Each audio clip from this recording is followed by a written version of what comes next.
महाकुंभ का आगाज हो चुका है, जिसको लेकर दुनिया भर से लोग प्रयागराज में जुट रहे हैं।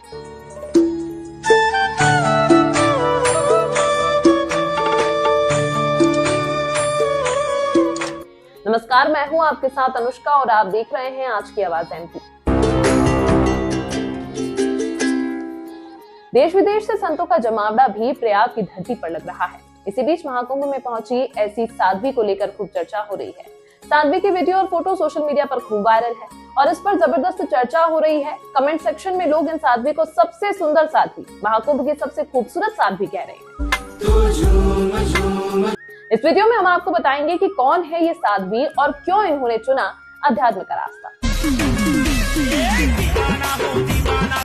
साध्वी हर्षा को दुनिया की सबसे सुंदर साध्वी कहा जा रहा है, जिस पर उन्होंने कहा कि ये सुनकर तो मुझे अच्छा लग रहा है, लेकिन मैं अभी साध्वी नहीं हूँ।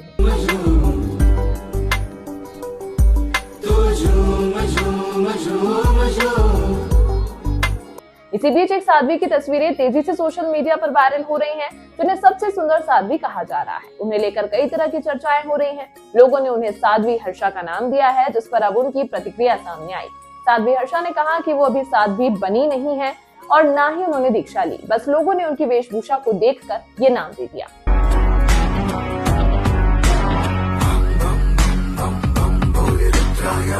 अपनी जिंदगी से जुड़ी तमाम बातें शेयर की। उन्होंने कहा कि मुझे सोशल मीडिया साध्वी हर्षा का टैग दे दिया गया है। ये आप लोगों ने किया है, लेकिन मैं बताना चाहती हूँ कि मैं साध्वी बनने की तरफ बढ़ रही हूँ, बनी नहीं हूँ। मैं अपने गुरु कैलानंद गिरी महाराज जी से दीक्षा ली है, मैं उनकी शिष्या हूँ, लेकिन मैंने साध्वी के लिए कोई दीक्षा नहीं ली। क्या नागा साधु बनने के लिए दीक्षा लेनी पड़ती है? कुछ नियम होते हैं, कुछ संस्कार होते हैं, वैसा मेरा कुछ भी नहीं हुआ। लोगों ने मेरी वेशभूषा को देखते हुए ये नामकरण कर दिया।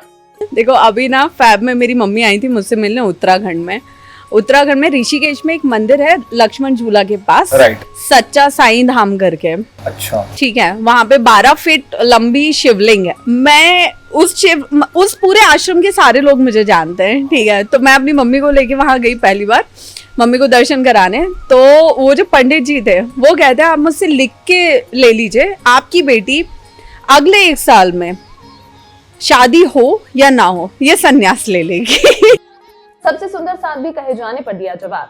साध्वी हर्षा को दुनिया की सबसे सुंदर साध्वी कहा जा रहा है, जिस पर उन्होंने कहा कि ये सुनकर तो मुझे अच्छा लग रहा है कि दुनिया की सबसे खूबसूरत साध्वी, लेकिन साध्वी का जो टैग दिया जा रहा है वो अभी उचित नहीं है। बंद करो ये कहना कि सारे धर्म समान है, बल्कि अपने बच्चों को सिखाओ कि हिंदू धर्म ही, सनातन धर्म ही सबसे महान है। महाकुंभ का आगाज हो चुका है, जिसको लेकर दुनिया भर से लोग प्रयागराज में जुट रहे हैं। देश विदेश से संतों का जमावड़ा भी प्रयाग की धरती पर लग रहा है। इस बीच महाकुंभ में पहुंची इस साध्वी को लेकर खूब चर्चा हो रही है। साध्वी की वीडियो और फोटो सोशल मीडिया पर खूब वायरल हो रही है और इस पर जबरदस्त चर्चा हो रही है। हम वो पीढ़ी है जिन्होंने राम मंदिर को बनते हुए देखा है। कमेंट सेक्शन में लोग इन साध्वी को सबसे सुंदर साध्वी, महाकुंभ की सबसे खूबसूरत साध्वी कह रहे हैं। इस वीडियो में हम आपको बताएंगे कि कौन है ये साध्वी और क्यों इन्होंने चुना है अध्यात्म का रास्ता। सबसे सुंदर साध्वी कहे जाने पर हर्षा ने बताया कि कैसे ग्लैमर को छोड़ हुई साधना मिली। साध्वी हर्षा को दुनिया की सबसे सुंदर साध्वी कहा जा रहा है, जिस पर उन्होंने कहा कि ये सुनकर तो मुझे अच्छा लग रहा है, लेकिन मैं अभी साध्वी नहीं हूँ। उत्तर प्रदेश के प्रयागराज में महाकुंभ की शुरुआत हो गई है। इस बीच एक साध्वी की तस्वीरें तेजी से सोशल मीडिया पर वायरल हो रही हैं, जिसे सबसे सुंदर साध्वी कहा जा रहा है। उन्हें लेकर कई तरह की चर्चाएं हो रही हैं। लोगों ने उन्हें साध्वी हर्षा का नाम दिया, जिस पर अब उनकी प्रतिक्रिया सामने आई। साध्वी हर्षा ने कहा कि वो अभी साध्वी बनी नहीं है और ना ही उन्होंने दीक्षा ली है, बस लोगों ने उनकी वेशभूषा को देखकर ये नाम दे दिया। अपने जिंदगी से जुड़ी तमाम बातें उनके साथ शेयर की। उन्होंने कहा कि मुझे सोशल मीडिया साध्वी हर्षा का टैग दे दिया है। यह आप लोगों ने किया है, लेकिन मैं बताना चाहती हूँ कि मैं साध्वी बनने की तरफ बढ़ रही हूँ। अगर आप एक्सपीरियंस की बात करो ना, तो मुझे ये लगता है कि अगर मेरी लाइफ की मुझे आखिरी सांस जब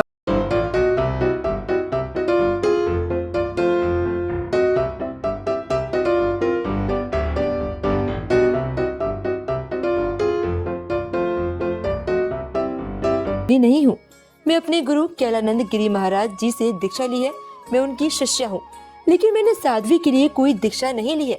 क्या नागा साधु बनने के लिए दीक्षा लेनी पड़ती है, कुछ नियम होते हैं, कुछ संस्कार होते हैं। वैसा मेरा कुछ भी नहीं हुआ। लोगों ने मेरी वेशभूषा को देखते हुए ये नामकरण दिया है। सबसे सुंदर साध्वी कहे जाने पर दिया जवाब साध्वी हर्षा को दुनिया की सबसे सुंदर साध्वी कहा जा रहा है, जिस पर उन्होंने कहा कि ये सुनकर तो मुझे अच्छा लग रहा है कि दुनिया सबसे खूबसूरत साध्वी, लेकिन साध्वी का जो टैग दिया जा रहा है वो अभी उचित नहीं होगा, क्योंकि मैं अभी पूरी तरह से उसमें गई नहीं हूँ।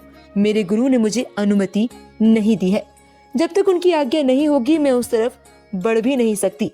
ग्लैमर की जिंदगी छोड़कर इधर कैसे आई, तो कुछ बातें हमारी किस्मत में लिखी होती हैं। हमारे कुछ पुराने कर्मों का फल भी होता है जो हमें इस जन्म में मिलता है। कब हमारी जिंदगी में क्या लिखा होता है ये सब ऊपर से निर्धारित होता है।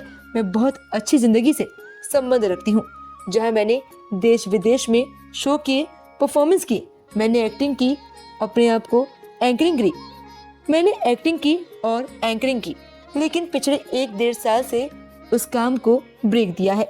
मैं अपने गुरुदेव की शरण में रह रही हूँ, साधना कर रही हूँ, मैं बहुत कुछ सीख रही हूँ। मैं इस जिंदगी को ज्यादा एंजॉय कर रही हूँ। पुरानी जिंदगी को लेकर कहीं ये बातें इस जीवन ने प्रवेश की वजह पर उन्होंने कहा कि जब हमारी किसी प्रोफेशन में होते हैं तो हम बहुत शो ऑफ वाली जिंदगी जी रहे होते हैं, दूसरों को दिखाने के लिए कि कैसे क्या अच्छा लगेगा। लेकिन इस जिंदगी में हम कुछ नहीं दिखा रहे, हम सिर्फ परम परमेश्वर से जुड़े हैं। जो भी कर रहे हैं वो सिर्फ उनके लिए कर रहे हैं। हृदय परिवर्तन अपने आप होता है। क्योंकि मैं अभी पूरी तरह उसमें गई नहीं हूँ, मेरे गुरु ने मुझे उसकी अनुमति नहीं दी है। जब तक उनकी आज्ञा नहीं होगी मैं उस तरफ बढ़ भी नहीं सकती। ग्लैमर की जिंदगी छोड़कर इधर कैसे आई, तो कुछ बातें हमारी किस्मत में लिखी होती हैं। हमारे कुछ पुराने कर्मों का फल भी होता है जो हमें इस जन्म में मिलता है। कब हमारी जिंदगी में क्या लिखा होता है ये सब ऊपर से निर्धारित है। मैं बहुत अच्छी जिंदगी से संबंध रखती हूँ, जहाँ मैंने देश विदेश में शो किए, परफॉर्म किया, मैंने एक्टिंग की और एंकरिंग की, लेकिन पिछले 1-1.5 साल से उस काम को ब्रेक दिया है। मैं अपने गुरुदेव की शरण में रह रही हूँ, साधना कर रही हूँ, मैं बहुत कुछ सीख रही हूँ, मैं जिंदगी को ज्यादा एंजॉय कर रही हूँ। हाँ, आप जब जिंदगी में बहुत कुछ कर लेते हो, जब आपने एक्टिंग भी कर लिया, आपने एंकरिंग भी कर लिया, आपने देश विदेश भी घूम लिया है, आपने सब कुछ कर लिया है, उसके बाद ये रहता है कि आपको उसमें सुकून नहीं मिल रहा है। नाम है, शोहरत है, लेकिन सुकून नहीं है। फिर जब आपको भक्ति अपनी तरफ खींचती है ना, तो आपको धीरे धीरे सुकून मिलना चालू होता है। फिर आप लोगों से, काम से कटके और भगवान की शरण में, भजन कीर्तन में, मंदिरों में आके रहना चालू कर देते हो। तो ऐसा जिसकी किस्मत में लिखा होता है यहाँ से जुड़ना, वो जुड़ ही जाता है। जी, वो बात तो सही कह रही। मैं ये जानना चाहूंगी, जैसा कि आपने बताया कि एंकरिंग, एक्टिंग, तो मतलब आप एक तरीके से एक्ट्रेस रह चुकी हैं। जी। अच्छा, तो कुछ ऐसे आपके काम जो आप बताना चाहेंगे? आप गूगल पे सर्च कर लीजिएगा। और मैं ये जानना चाहूंगी कि महाकुंभ के बारे में क्या कहना चाहेंगे? महाकुंभ हो गया है, महाकुंभ शुरू होने वाला है। आज पेशवाई पूरी हुई है और 12 तारीख को उद्घाटन है, यानी कि परसों 13 तारीख से महाकुंभ की पूर्ण भव्य महाकुंभ की शुरुआत है, जिसमें देश से ही नहीं बल्कि पूरे विश्व से लोग आएंगे, इसका हिस्सा बनेंगे।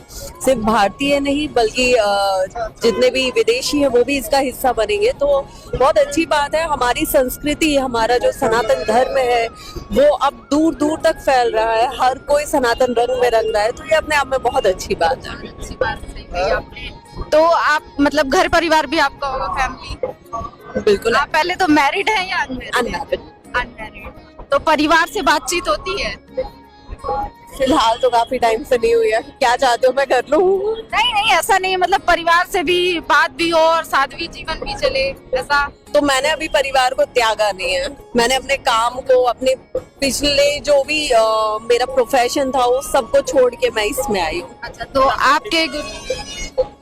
आपके गुरु आप नाम बताइए आपके? आचार्य महामंडलेश्वर स्वामी श्री कैलाशानंद गिरी जी महाराज, निरंजनी अखाड़ा। अच्छा, निरंजनी अखाड़े।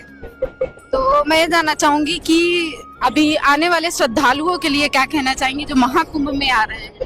देखिए, वैसे तो जहाँ तक हमें लगता है कि हर कोई इस पूर्ण भव्य महाकुंभ का हिस्सा बनने वाला है, लेकिन जो नहीं भी बनने वाला है, जो नहीं आ सकता है, उनसे भी हम अनुरोध करेंगे कि वो घर पे बैठे ना रहे, क्योंकि ये जो पल है ये 144 साल के बाद आए हैं, ये जो हमें अपनी जिंदगी में दोबारा देखने को भी नहीं मिलने वाले हैं। है ना। तो जहाँ भी जो भी है, देश में है विदेश में है, वो सब घर से निकल के आए और इस अमृत धारा में, संगम की धारा में गोता लगाएं, स्नान करें और खुद को शुद्ध करें, रोग दूर करें, कष्ट दूर करें और ईश्वर का नाम जपें। और ये मेरे दर्शकों को बताइए कि आपके जो गुरु हैं, अभी आप शिक्षा दीक्षा उनसे ले रही होंगी, तो किस प्रकार की तपस्या साधना कुछ करनी पड़ती है? सब मैं आपके दर्शकों को बता दूं। अरे आप ही बताएंगे तभी जान पाएंगे। नंबर ले जाने का, आने का, बाद में लेने का। बस चलिए ठीक है, कट करके डालना पड़ेगा आपको। चलिए धन्यवाद, बहुत बहुत धन्यवाद।